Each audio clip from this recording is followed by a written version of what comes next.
ഈ കൊച്ചു പറയുന്ന അവസ്ഥ നമ്മൾ ചിന്തിക്കണം. ഇന്ന് ഈ കഞ്ഞി കുടിച്ചാൽ രാവിലെ ഉച്ചയ്ക്കും കഴിച്ചാൽ വൈകുന്നേരത്തേക്ക് ഇവർക്ക് കഴിക്കാൻ ഒന്നുമില്ല. എന്നാ ഉണ്ട്, എന്നാ പറ്റി? പാദം മുറിച്ച് കളഞ്ഞു. മോനെ ഇങ്ങനെ വന്നാടാ, നിനക്ക് കണ്ണിന് എന്നാടാ പ്രശ്നം? ജന്മനെ ഉള്ളതാണ്. മോൻ എത്രയിലാടാ പഠിക്കുന്നേ? 5-ലോ? താനോ? 10ാം ക്ലാസ് പഠിക്കുന്ന ഒരു മോനാണ്. ക്ലാസ്സിൽ പോവാതെ പണിക്ക് പോവാണ്. ഇവൻ പറ്റാവുന്നിടത്തോളം വിദ്യാഭ്യാസം ചെയ്യാൻ നമ്മൾ വേണം ഇവനെ സപ്പോർട്ട് ചെയ്യാൻ. അല്ല ഈ കുടിയിൽ താമസിച്ച് ഇവരൊക്കെ പിന്നോക്കം പോകാൻ നമ്മൾ ആരും സമ്മതിക്കില്ല.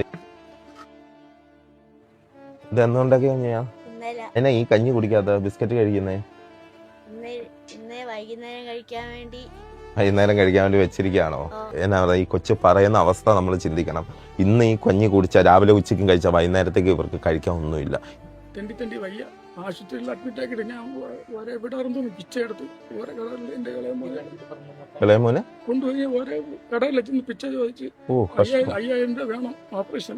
ഈ കാശിന്റെ വില എന്താന്ന് ഈ കുഞ്ഞിനറിയാം. സ്കൂളിൽ പോലും പോവാതെ വർക്ക്ഷോപ്പിൽ പോയി അമ്മയ്ക്ക് വേണ്ടി നാളെ ആശുപത്രി കൊണ്ടുപോകാൻ മാറ്റി വെച്ചാണ് ഈ 1400 രൂപ. മോന്റെ കയ്യിൽ തന്നെ ഇത് വെക്കടാ. കരയുണ്ട്. എനിക്കും പറയാൻ വാക്കുകളില്ല. കാരണം എന്റെയും കണ്ണ് നിറയാണ്. ഞാൻ കാണാൻ നിങ്ങൾക്ക് പഠിക്കാൻ പറ്റിയെങ്കിൽ, നിങ്ങൾക്ക് ഒരുപക്ഷെ ഒരു ജോലി കിട്ടിയെങ്കിൽ അത് ഏറ്റവും വലിയ സന്തോഷം. അല്ലടാ മോനെ, ഈ കാശ് നിങ്ങൾ പിടിച്ചേ. ഇത് ബാക്കി 3 ലക്ഷം രൂപയാണ്. ഇത് വെച്ച് നിങ്ങൾ നല്ലൊരു വാടക വീട്ടിലേക്ക് മാറണം. പൊക്കോട്ടെങ്കിൽ.